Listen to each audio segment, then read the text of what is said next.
Syekh Ramadan Al-Buti rahimahullah al-syahid, yang mana dalam hal qiyamul lail ni dia pesan bukan bilangan rakaat yang kita kejar. Kita sibuk nak buat malam ni duduk 30 rakaat, 40 rakaat, 50 rakaat dan sebagainya. Sebab dalam riwayat Rasulullah SAW paling banyak Rasulullah salat 12 rakaat di satu malam. Okey, tapi Rasulullah memanjangkan salatnya. Jadi antara pesanan Syekh Ramadan Al-Buti, bila mana kita tahajud, kita pilihlah surah yang kita hafal, yang panjang, yang paling panjang kita hafal. Kalau kita hafal surah Baqarah, kita bacalah surah Baqarah, macam mana yang Rasulullah SAW dalam riwayat yang diceritakan oleh Zaid, macam mana Rasulullah SAW rakaat pertamanya dia mula-mula baca Al-Baqarah, kemudian Zaid pun duduk berdiri bermakmumkan Rasulullah. Kemudian bila mana baca Baqarah habis satu, ingatkan dah selesai, Rasulullah sambung pula dengan surah An-Nisa. Cerita panjangnya salat Rasulullah sallallahu alaihi wasallam. Jadi kita nak baca Baqarah dan Nisa mungkin kita tak mampu, tapi carilah satu surah yang panjang yang kita hafal untuk kita jadikan amalan dalam solat malam kita. Okey. Jadi panjangkan solat kita, bukan banyakkan solat kita. Okey. Jangan terpedaya dengan orang sibuk duk kata malam ni dapat 100 rakaat, 1000 rakaat dan sebagainya. Tapi yang Nabi ajar, kita panjangkan solat kita. Pertama. Yang keduanya, pesan Syekh Ramadan Al-Buti, selepas kita habis kita salat, kita baca Al-Quran. Kemudian setengah jam sebelum kita masuk waktu subuh, kita berhenti. Jangan, tak payahlah berhenti baca Quran, berhenti salat, tapi kita pegang dengan apa yang diajar dalam Al-Quran. Antara sifat orang-orang yang bertakwa, apa dia sifatnya yang disebut dalam surah Hujurat, dalam Allah sebut wa bil asharihum yastaghfirun. Pada waktu sahur, waktu menjelang subuh, mereka akan beristighfar. Jadi Syekh Ramadan Al-Buti kata, dalam tempoh sejam, setengah jam sebelum subuh tu, duduk istighfar, perbanyakkan istighfar. Kerana istighfar ni bukan benda yang diajar oleh Allah melalui Al-Quran. Dan Allah sebut hikmah ataupun apa faedah daripada istighfar ini. Allah sebut dalam Quran, dalam jelas dalam Quran, dalam surah An-Nuh, apa yang kita akan dapat daripada istighfar itu. Allahu Akbar. Seharusnya istighfar surah Nuh ayat 10 tu, wabil asharihum yastaghfirun. Saya cuba recall balik.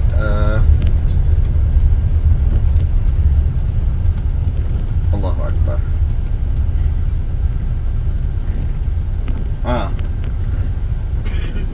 Faqultu astaghfiru rabbakum innahu kana ghaffara. Beristighfarlah kepada Allah, kepada Tuhan kamu, sesungguhnya Dia Maha Pengampun. Apa hikmah, apa faedah yang kita dapat? Yursilis samaa alaikum midrara. Allah akan turunkan sebanyak-banyaknya hujan kepada kita, yang mana ulama menafsirkan hujan itu sebagai rezeki. Allah akan tambahkan rezeki kepada kita dengan sebanyak-banyaknya. Wa yumdirkum bi amwalin wa banin. Dan Allah akan tambahkan harta dan anak-anak. Wa yaj'al lakum jannat. Allah akan suburkan taman-taman ataupun kebun-kebun kamu. Wa yaj'al lakum jannatin wa yaj'al lakum anhara.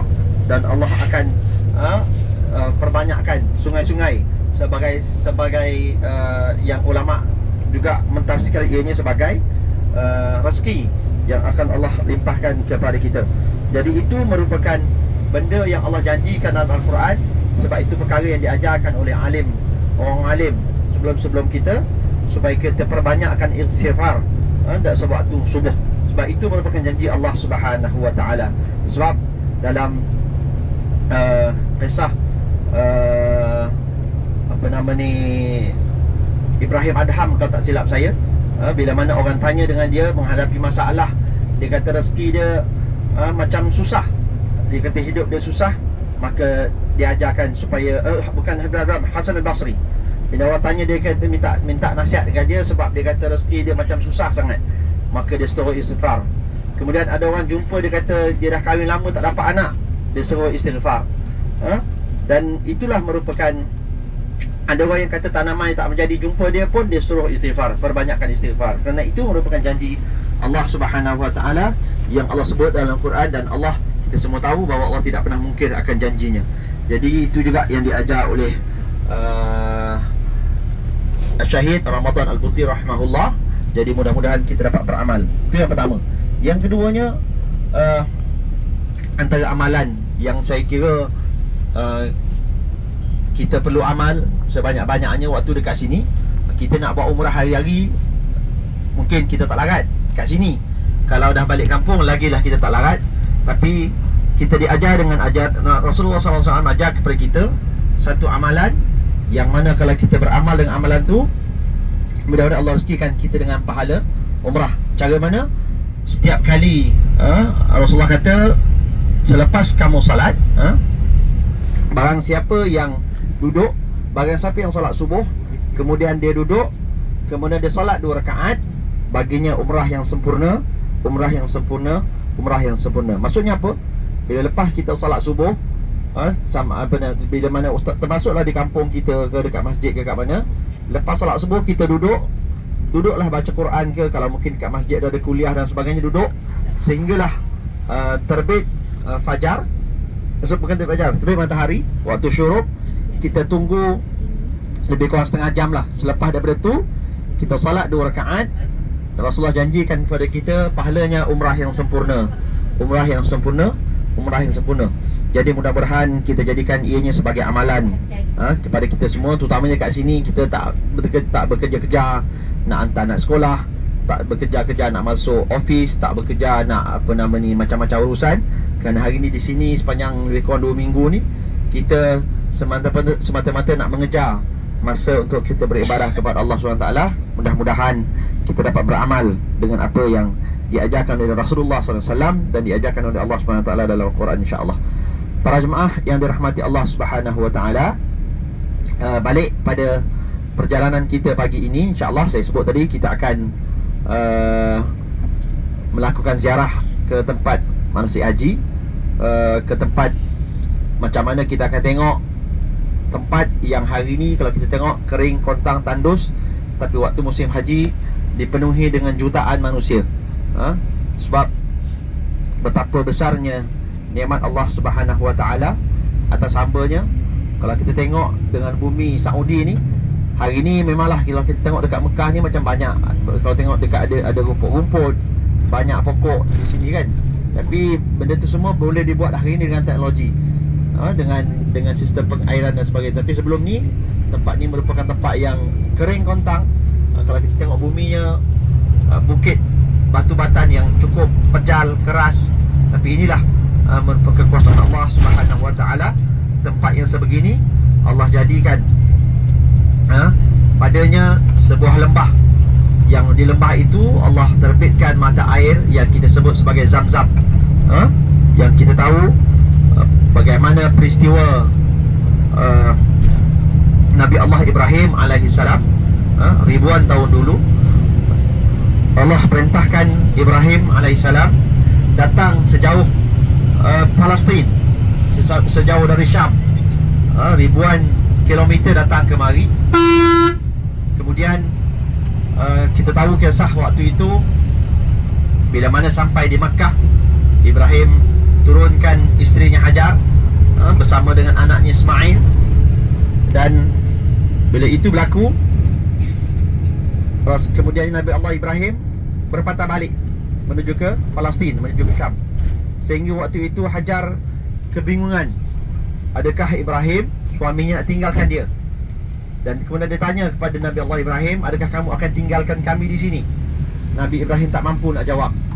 Kali kedua dia tanya lagi sekali, Nabi Ibrahim tak larat nak jawab. Boleh bayangkanlah perasaan kita macam mana dalam keadaan Nabi Allah Ibrahim alaihissalam yang puluhan tahun menunggu anak, menunggu untuk mendapatkan zuriat. Tapi bila mana lahirnya anaknya yang nama Ismail, Allah perintahkan supaya ditinggalkan anak itu di kawasan Mekah yang waktu itu kering, kontang, tandus, tak ada air, tak ada orang. Tapi itulah perintah Allah SWT. Kemudian bila kali ketiga Hajar tanya dengan Nabi Allah Ibrahim, adakah Allah perintahkan kamu tinggalkan kami di sini? Maka Ibrahim pun mengangguk, dan Hajar menjawab, sesungguhnya Allah tidak akan mempersia-siakan hambanya yang mengikuti perintahnya. Maka tinggallah Hajar dan Ismail di kawasan tanah Mekah waktu itu dengan bekalan yang terhad selama beberapa hari sehingga habis. Bila mana bekalan airnya habis, maka Hajar pun mula bila mana Ismail menangis kehausan, Hajar pun berjalan daripada Safa ke Marwah, Safa ke Marwah mencari-cari air.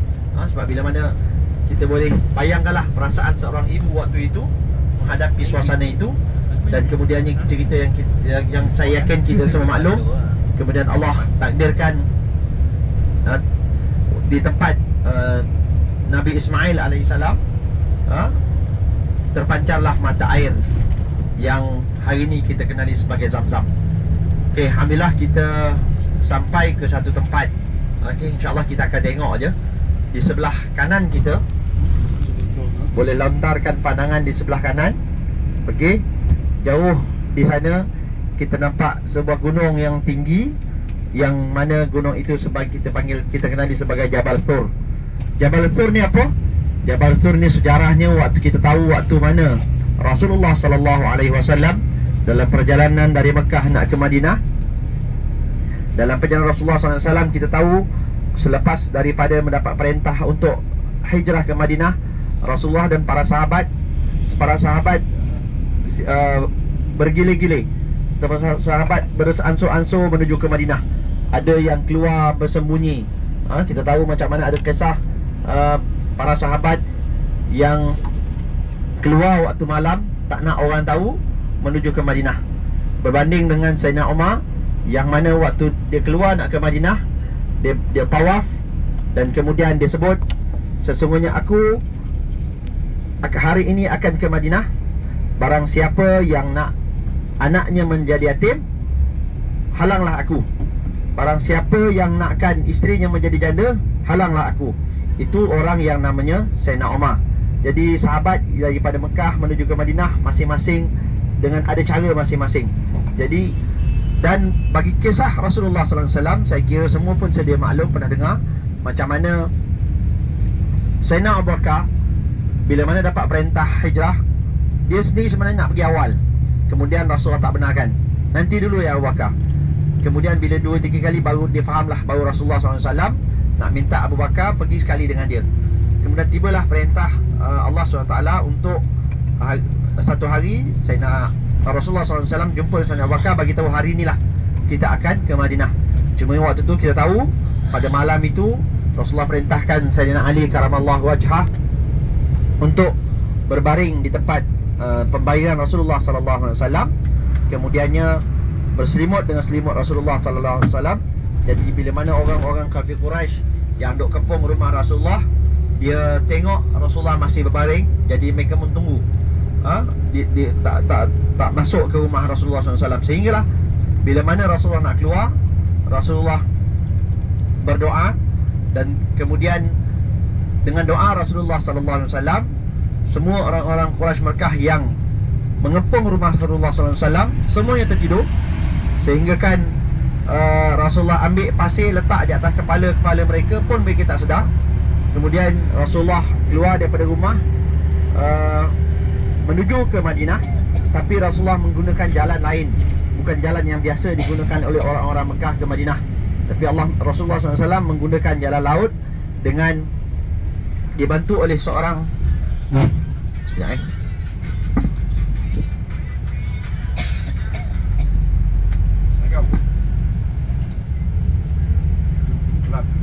Yep.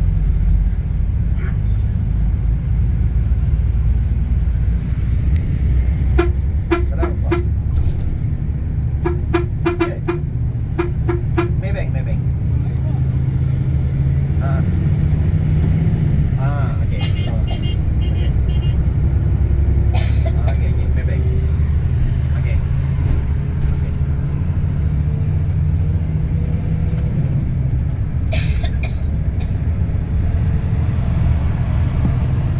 Balik kepada kisah tadi, Rasulullah SAW menuju ke Madinah menggunakan jalan laut yang tidak biasa digunakan oleh orang-orang Mekah ke Madinah. Dan perjalanan Rasulullah SAW itu dibantu oleh seorang lelaki yang namanya seorang lelaki Yahudi yang namanya Abdullah bin Uraiqid. Abdullah bin Uraiqid yang merupakan orang yang menjadi penunjuk jalan kepada Rasulullah SAW dan juga Sayyidina Abu Bakar. Maka untuk mengelakkan daripada Rasulullah SAW perjalanannya diketahui oleh orang-orang Quraisy selepas keluar daripada rumah baginda Rasulullah SAW, Rasulullah dan Abu Bakar kemudiannya menuju ke arah Jabal Tur, bersembunyi di Jabal Tur selama 3 hari. Dalam keadaan itu, Asma binti Abu Bakar, anak kepada Sayyidina Abu Bakar, datang menjadi orang yang menghantar bekalan makanan kepada Rasulullah dan juga Sayyidina Abu Bakar selama 3 hari itu, dengan Asma mengambil pengikat tali pinggangnya, mengambil kain yang digunakan untuk ikat tali pinggang, dia belah dua, dan satunya untuk ikat pinggangnya, dan satu lagi digunakan untuk mengikat bekalan untuk dibawa naik. Sehingga selepas daripada itu, Asma binti Abu Bakar dikenali sebagai wanita dengan 2 selendang. Itulah kelebihan Asma binti Abu Bakar, sumbangan Asma kepada hijrah Rasulullah SAW. Pada masa yang sama, Asma juga dalam dia menuju ke Jabal Tur itu, Asma bawa bersama dengan dia kambing-kambing dengan tujuan supaya untuk menutup tapak-tapak kaki Rasulullah SAW dan juga Sayyidina Abu Bakar. Jadi strategi ini, teknik ini berjaya menyusahkan orang-orang Quraisy untuk mengesan Rasulullah SAW. Sehinggalah kita tahu peristiwa bagaimana orang-orang Quraisy duk cari Rasulullah SAW. Sebahagian daripada mereka sampai ke Gua Thur, pintu Gua Thur. Cumanya dalam keadaan diceritakan oleh Sayyidina Abu Bakar, sesungguhnya waktu itu, kalau kata orang Quraisy, waktu mereka berada di pintu Gua Thur, kalau dia tunduk aja, mereka akan nampak Rasulullah SAW dan juga Sayyidina Abu Bakar. Tapi Allah takdirkan mereka tak tunduk waktu di Gua Thur, maka mereka tak sedar akan Rasulullah SAW dan juga Sayyidina Abu Bakar berada di Gua Thur pada waktu itu. Sehinggalah kemudian selepas 3 hari, Rasulullah meneruskan perjalanan menuju ke Madinah. Kemudian bila mana orang Quraisy tak jumpa, mereka balik ke Mekah dan mereka iklankan, barang siapa yang dapat tangkap Rasulullah SAW, dia akan mendapat ganjaran yang cukup besar. Maka waktu itu muncullah sebuah watak yang namanya Suraqah bin Malik. Suraqah bin Malik ni merupakan orang yang gagah dalam kalangan orang-orang Quraisy waktu itu. Maka dia pun bila mana orang duk kata tak jumpa dengan Rasulullah mengikut jalan yang biasa mereka ikut menuju ke Madinah, maka Suraqah bin Malik nyusul perjalanan Rasulullah melalui jalan laut. Kalau dia kata tak ada dekat jalan darat, mesti Rasulullah ikut jalan laut. Maka akhirnya Suraqah bin Malik bertemu, nampak Rasulullah SAW dari jauh nampak Rasulullah SAW. Kemudian Suraqah bin Malik pun memacukan kudanya menuju ke arah Rasulullah SAW. Tapi Allah takdirkan bila dekat dengan Rasulullah SAW, kudanya terperosok dalam pasir dan jatuh. Kemudian dia bangun lagi, berlaku benda yang sama selama 3 kali. Kemudian dalam keadaan kelam kabut, dia terbaring, dia dah jatuh. Rasulullah SAW datang, ambil pedang letak di leher Suraqah bin Malik. Kemudian Rasulullah tanya dengan dia, sekarang siapakah yang dapat menyelamatkan kamu? Suraqah sekadar berkata, sesungguhnya aku tahu bahawa kamu Muhammad merupakan orang yang terpuji.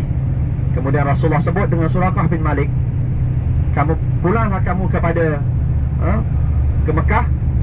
Sesungguhnya kalau kamu bebaskan kami hari ini, kalau kamu tak ganggu kami hari ini, aku janjikan kepada kamu gelang Maharaja Kisra. Maharaja Kisra ni siapa? Maharaja kerajaan Parsi. Bayangkan waktu itu Rasulullah SAW keluar daripada Mekah sebatang kara, dalam keadaan sendirian, sekadar berdua dengan Abu Bakar, sehelai sepinggang, tak ada harta, tak ada apa. Dihalau oleh rakyatnya, dihalau oleh orang kampung dia. tapi dia menjanjikan pada Suraqah bin Malik gelang Maharaja Kisra. Kalau hari ini kita dapat janji macam tu, pasti kita akan gelak, Tapi Suraqah bin Malik, sebab dia tahu pribadi Rasulullah sallallahu alaihi wasallam, dia tahu sifat Rasulullah sallallahu alaihi wasallam, bahawa Rasulullah tidak akan menipu. Jadi waktu itu dia pun patah balik ke Mekah, bagi tahu dengan Mekah, tak jumpa dah Rasulullah dah jauh dah. Dan janji Rasulullah SAW kepada Suraqah bin Malik ini, kisahnya panjang, sehinggalah kewafatan Rasulullah SAW, janji itu tidak dipenuhi. Selepas Rasulullah wafat, Abu Bakar menjadi khalifah, janji itu juga tidak dipenuhi. Kemudian selepas kematian, selepas meninggalnya Sayyidina Abu Bakar, kita tahu Khalifah Umar Al-Khattab menjadi khalifah pengganti Sayyidina Abu Bakar. Dan di zaman Khalifah Umar merupakan zaman peluasan wilayah Islam yang cukup hebat waktu itu. Maka kerajaan Islam, pimpinan Sayyidina Umar berjaya menakluk kerajaan Parsi. Dan waktu itu, bila mana tentera Islam balik daripada Parsi, bawa segala harta rampasan perang, benda pertama yang Sayyidina Umar tanya, mana dia gelang Maharaja? Maka sahabat bawakan gelang Maharaja itu kepada Sayyidina Umar. Sayyidina Umar panggil Suraqah. Sayyidina Umar panggil Suraqah bin Malik, dan Sayyidina Umar bagi tahu dia ini sebagai menyempurnakan janji Rasulullah sallallahu alaihi wasallam. Maka menangislah Suraqah. Dalam keadaan waktu itu Suraqah dikatakan sudah cukup tua, umur dah 80 lebih katanya, sebagai riwayat kata umur dah 80 lebih waktu peristiwa itu berlaku.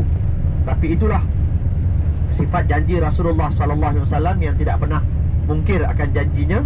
Maka Suraqah dipakaikan dengan gelang Maharaja Parsi waktu itu. Dalam keadaan peristiwa itu berlaku puluhan tahun, waktu itu pun dalam keadaan janji itu disempurnakan, sebab Suraqah bin Malik masuk Islam tak lama selepas peristiwa Fathu Makkah. Jadi itulah peristiwa yang berlaku yang berkaitan dengan Jabal Thur, bagaimana Rasulullah SAW dan Sayyidina Abu Bakar yang dalam perjalanan menuju ke Madinah bersembunyi di Jabal Thur selama 3 hari. Dan insya-Allah nanti kita akan ceritakan macam mana beberapa peristiwa yang berlaku sepanjang perjalanan Rasulullah SAW dan Sayyidina Abu Bakar menuju ke Madinah. InsyaAllah dalam waktu kita di Madinah nanti kita akan kongsikan beberapa peristiwa penting dan menarik yang berlaku dalam perjalanan Rasulullah SAW itu. Jadi kita dah pun menghampiri kawasan manasik haji. Sekarang ini kita dah pun melintasi, sebelah kanan kita nampak ada batu penanda kita pemisah daripada kawasan Tanah Haram. Jadi sekarang ni kita dah keluar daripada Tanah Haram, kita masuk ke Tanah Halal.